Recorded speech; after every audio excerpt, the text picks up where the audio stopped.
एक बड़ी पुरानी कहावत है, कहते हैं अकल न क्यारी उपजे और प्रेम न हाट बिकाए।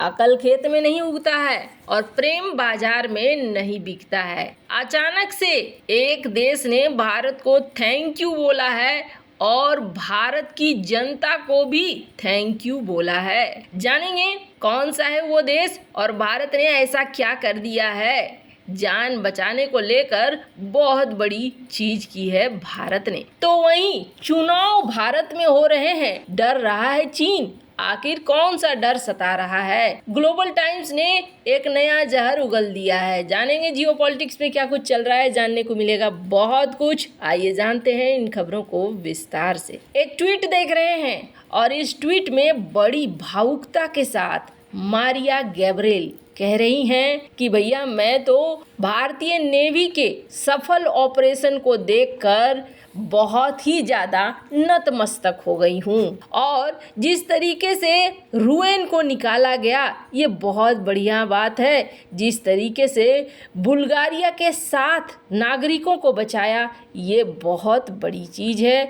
नरेंद्र मोदी को टैग किया, MEAI इंडिया को टैग किया, मिनिस्ट्री ऑफ एक्सटर्नल अफेयर और डॉक्टर जयशंकर को। थैंक यू आपके सपोर्ट के लिए, एफर्ट के लिए और हम एक दूसरे के साथ मिलकर काम करेंगे। ये कहने वाली कौन है? ये बुल्गारिया की उप प्रधानमंत्री हैं मारिया गैब्रियल। भारतीय नौसेना ने अदन की खाड़ी से 3 महीने पहले हाईजैक हुए जहाज MV रुएन को बचा लिया है। इस जहाज पर सवार चालक दल के 17 सदस्यों को भी नौसेना के मार्कोज कमांडोज ने सुरक्षित रेस्क्यू किया है। इनमें से 7 बुल्गारिया के नागरिक हैं। ऐसे में बुल्गारिया की सरकार ने भारतीय नौसेना के इस पराक्रम की जमकर तारीफ की है। बुल्गारिया की उप प्रधानमंत्री और विदेश मंत्री मारिया गैब्रियल ने ट्वीट करके लिखा कि वो भारतीय नौसेना के प्रति अपना आभार व्यक्त करती हैं।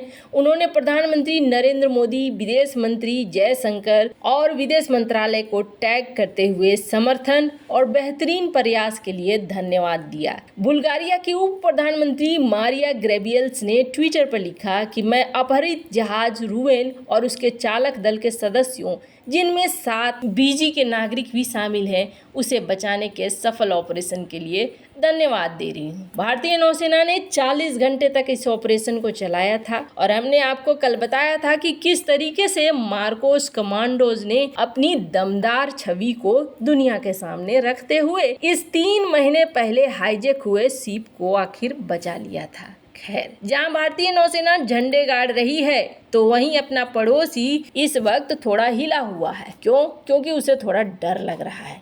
भारत में लोकसभा चुनावों की तारीखों का ऐलान होते ही चीन को एक नया डर सताने लगा है। इस कारण चीन ने अपने पिट्ठू मीडिया ग्लोबल टाइम्स में एक लेख लिखकर भारत के खिलाफ जहर उगला है। ग्लोबल टाइम्स चीनी कम्युनिस्ट पार्टी का एक प्रमुख समाचार पत्र है। अंतर्राष्ट्रीय मुद्दों पर इस अखबार में प्रकाशित लेखों को चीनी कम्युनिस्ट पार्टी का विचार माना जाता है, जिसे वो सार्वजनिक तौर पर नहीं बोल सकते। ग्लोबल टाइम्स ने रविवार को एक लेख प्रकाशित किया कि भारत का आम चुनाव आने वाला है। 7 चरण का आम चुनाव 19 अप्रैल को शुरू होने वाला है और नतीजे 4 जून को घोषित किए जाएंगे। प्रधानमंत्री नरेंद्र मोदी लगातार तीसरा कार्यकाल चाह रहे हैं। आगे लिखा है, भारत में होने वाले इस चुनाव पर चीनी मीडिया काफी ध्यान दे रही है क्योंकि भारत चीन का पड़ोसी है और दोनों देशों के बीच अक्सर सीमा विवाद रहते हैं। 2020 में चीन और भारत गलवान घाटी में हिंसक झड़प में शामिल थे, जिसके परिणाम स्वरूप 4 चीनी सैनिकों की मौत हुई। ये वो कह रहे हैं। कम से कम 20 भारतीय सैनिक शहीद हुए,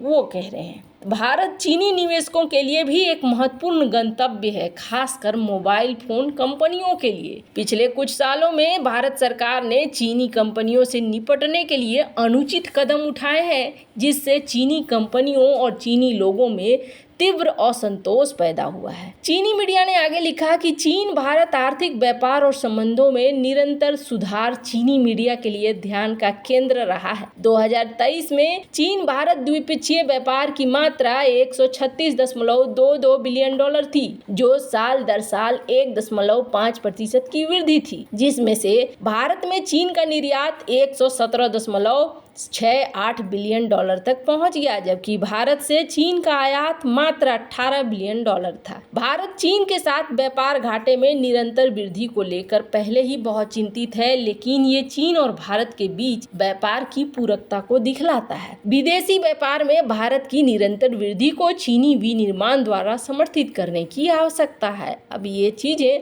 ग्लोबल टाइम्स कह रहा है। अब भारतीय मीडिया पर फोड़ा चीन विरोधी भावनाएं भड़काने का ठीकरा। ग्लोबल टाइम्स ने कहा कि इसलिए हमारा डर ये है कि भारतीय मीडिया चीन जैसे संवेदनशील विषयों का उपयोग उस पक्ष के लिए गति पैदा करने के लिए करेगा जिसका वो समर्थन करते हैं, जैसा कि उन्होंने अतीत में किया है। उम्मीदवार अधिक वोट हासिल करने के लिए चीन से संबंधित मुद्दों का भी उपयोग करेंगे। चीन भारत संबंध वर्तमान में अपेक्षाकृत स्थिर चरण में है। दोनों पक्ष सीमा वार्ता में प्रगति करने की कोशिश कर रहे हैं। इंडिया टुडे की रिपोर्ट के अनुसार भारत के विदेश मंत्री एस जयशंकर ने 12 मार्च को भारत और चीन के बीच चल रहे तनाव पर चिंता व्यक्त की। किसी भी देश को कोई फायदा नहीं हुआ। हालांकि जैसे जैसे भारतीय आम चुनाव नजदीक आ रहे हैं, चुनावी कारणों से तनाव बढ़ने की संभावना अधिक होती जा रही है। ग्लोबल टाइम्स ने कहा कि चीन नहीं चाहता है कि वोटों के लिए भारतीय राजनयिक ताकतों द्वारा चीन से संबंधित मुद्दों का इस्तेमाल किया जाए। हम नहीं चाहते कि हमारे देश के बारे में नकारात्मक राय या भावनाएं फैलाई जाए। 9 मार्च को चीन के जगनानन क्षेत्र का दौरा करने का पीएम मोदी का इरादा उनका उदाहरण है। ग्लोबल टाइम्स ने कहा कि जांगनान का इलाका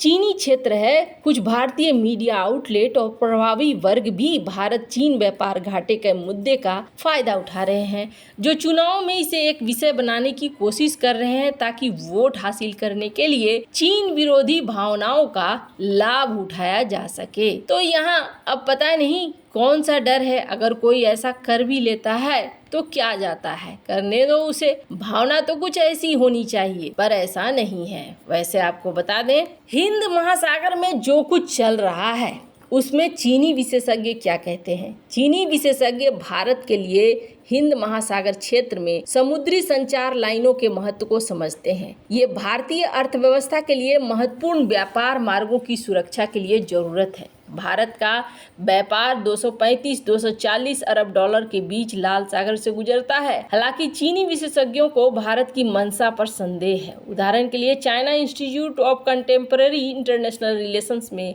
भारतीय सेना के विशेषज्ञ वांग से ने एक टिप्पणी करी और कहा कि नई दिल्ली ग्लोबल साउथ के नेता के रूप में हिंद महासागर क्षेत्र को कंट्रोल करने के लिए संकट का फायदा उठा रही है। वांग इस संकट को भारतीय नौसेना के लिए उत्तर पश्चिमी हिंद महासागर में अपनी मौजूदगी बढ़ाने के रूप में देखते हैं। उनका मानना है कि भारतीय नौसेना का ये अभियान भारत के क्षेत्रीय सुरक्षा प्रयासों का ही एक अंग है। वांग का ये भी मानना है कि भारत के नौसैनिक अभियान एक जिम्मेदार हितधारक की धारणा बनाने में योगदान करते हैं। अन्य चीनी विशेषज्ञों का मानना है कि हिंद महासागर में भारतीय नौसेना की बढ़ी हुई उपस्थिति उसकी ताकत का संकेत है। वांग की ही तरह सैन्य विशेषज्ञ झांग जुनसे ने ग्लोबल टाइम्स को बताया कि भारत की तैनाती लाल सागर की स्थिति के मूल कारणों का समाधान नहीं करती है। झांग ने तर्क दिया कि नई दिल्ली को संकट को कम करने के लिए चीन सहित अंतर्राष्ट्रीय समुदाय के साथ अपना सहयोग